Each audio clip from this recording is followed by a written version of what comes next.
Peace and love, freedom and decolonization to all African people, those at home, those abroad, and those in the future. We hope you're doing well in this difficult time. We're just randomly trying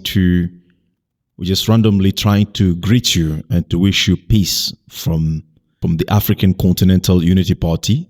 We want to wish you peace, we want to wish you strength, we want to wish you power.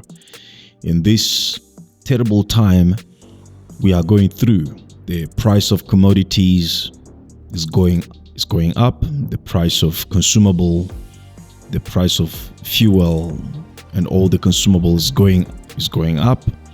Life is becoming more difficult for many people, and we haven't been here for a while. It's not like we are absent, it's just that we sometimes fight underground. Sometimes we come in front of our cameras to not to entertain you, but to try to educate some of our people, try to inform, to bring certain ways of thinking, of looking at the reality to our people, because this fight is first and foremost psychological, which means that if we are not in control of our mind, of our thinking, the enemy will take charge of that. Hence, I'm repeatedly saying that the revolution begins firstly in the mind, because whoever takes charge of your mind will definitely take charge of your body, because the body is just the tool that responds to the command or to the stimuli of your mind, of your thoughts.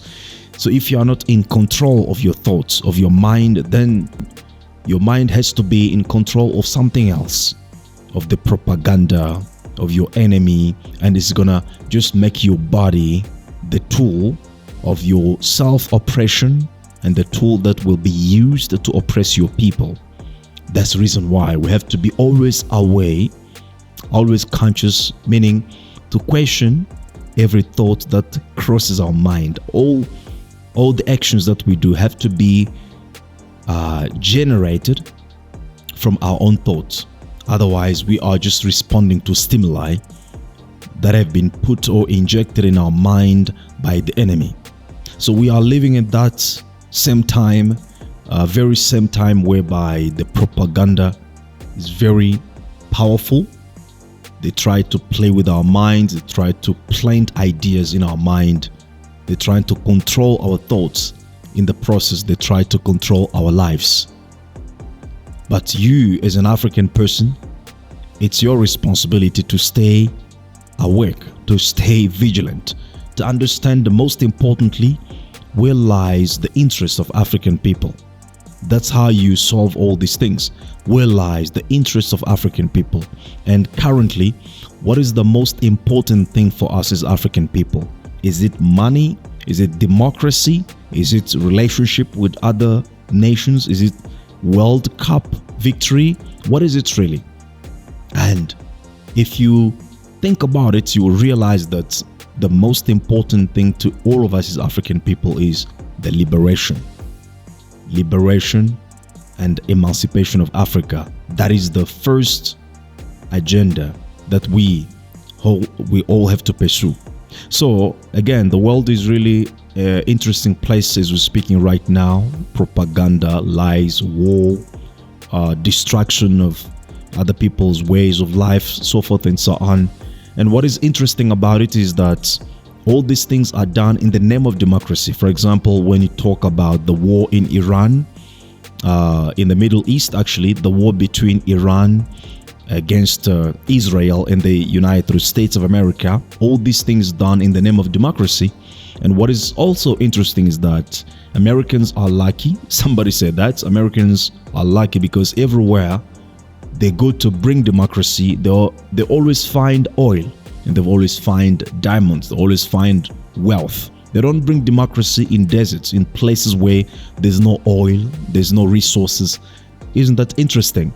And actually, there's a funny story about the moon landing story that we know, whether that is true or not. But the fact is that when the team was preparing, of course, for the trip to the moon, Neil Armstrong, I guess, with his team, they were preparing, they were training in order to go to the moon. So they chose one of these remote area in America, mostly occupied by the Native Americans.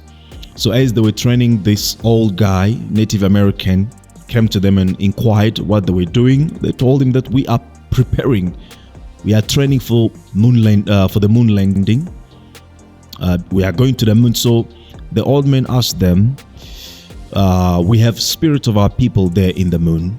Can you pass a message from our behalf to our people in the moon? They said, yeah, what is the message? So he murmured something in his local language, native language, which the guys didn't understand. So they inquired to know the translation of the message they were supposed to carry. And he said, I'm not supposed to tell you. Only our people there in the moon will know what is the meaning of the message. So the guy finished whatever they were doing there, went back to the city, and they couldn't sleep over it. They had to find somebody who could translate the message which they were given. And as the translator heard the message, he just started laughing. And after he laughed, he told them the message simply means, don't trust these people. They've come to take your land. So I think this is pretty much the definition of whatever Americans do, whatever they go to steal people's land, resources, and create chaos. And if you look in today's world, you will see that every place where there's a conflict, where there's a war, where there's a problem, misery, where there's resources, but the people of that place cannot enjoy their resources, they are living in misery, being threatened by war and all kind of crisis. You will see that Americans are there, or were there, or are planning to be there. There are those three possibilities. Americans were there, or they are there, or they are planning to go there. Hence you see the misery, the suffering, the war, the conflicts that is going through in those places. Look in the Congo, look in Sudan, look in Somalia, look in Middle East, look everywhere, look in Ukraine. Everywhere you find war, conflicts. You must study the history of that place. You will see that Americans were there, or they are there, or they are planning to be there. So that's a reality of the world in which we live today. So it becomes then to us as African people to be really awake, to be vigilant, to be conscious, and most importantly, to identify where lies our interest, who is our enemy, what is our priority. That's very important. Our priority are not the same as the priorities of the people who enslaved us, people who colonized us. Our priorities today are to liberate ourselves and to emancipate ourselves by using our resources. That's fundamental, and every African must understand that. For as long as we are not yet using our resources, we are not yet free. So I hope these words of encouragement will find a place in your mind, will find a place in your heart. Africa shall be free, and Africa must be free. And Africa will not going to be free by our wishful thinking, by the fact that we dream about it, or by the fact that we sing beautiful songs, or we are competing in Olympic Games, all those things. No, Africa will going to be free by the design and the work of Africans themselves. If we wish to see Africa free, but we neglect the hard work that has to go in the building of the freedom that we're talking about, it means we are wanting something and it's opposite at the same time. So this is the time that we have to lay the foundation for the freedom that we want. And we invite all of you Africans out there to join the African Continental Unity Party, so that together we can make this dream becoming reality. We can associate hard work to our dreams of freedom, and eventually transform Africa into what we want it to be. I hope this message found place, as I said, in your heart. And if that is the case, please kindly subscribe to our channel, like the video, share it. Peace and love, freedom and decolonization to all African people. those at home, those abroad, and those in the future. If you have 2 shoes, please sell one and buy a sword. If you have 2 trousers, please sell one and buy a sword, because now it is time for revolution. And this revolution is no longer on the streets. This revolution is in the mind, because if we are not in charge of our mind, the enemy will take charge of our mind and turn our bodies into tools of self-destruction. Steve Biko said it well: the most potent weapon in the hands of the oppressor is the mind of the oppressed. So wake up and question yourself. Who controls your mind? Who triggers your actions, the things that you do every day? Do you just think for yourself, or you just react to stimuli that you get from the radio, from the propaganda, the mass media, all these things that we are surrounded by? So self-examine yourself and take charge of your life, and join us. Let's together rebuild Africa as a global power base. Peace and love. See you next time. Bye bye.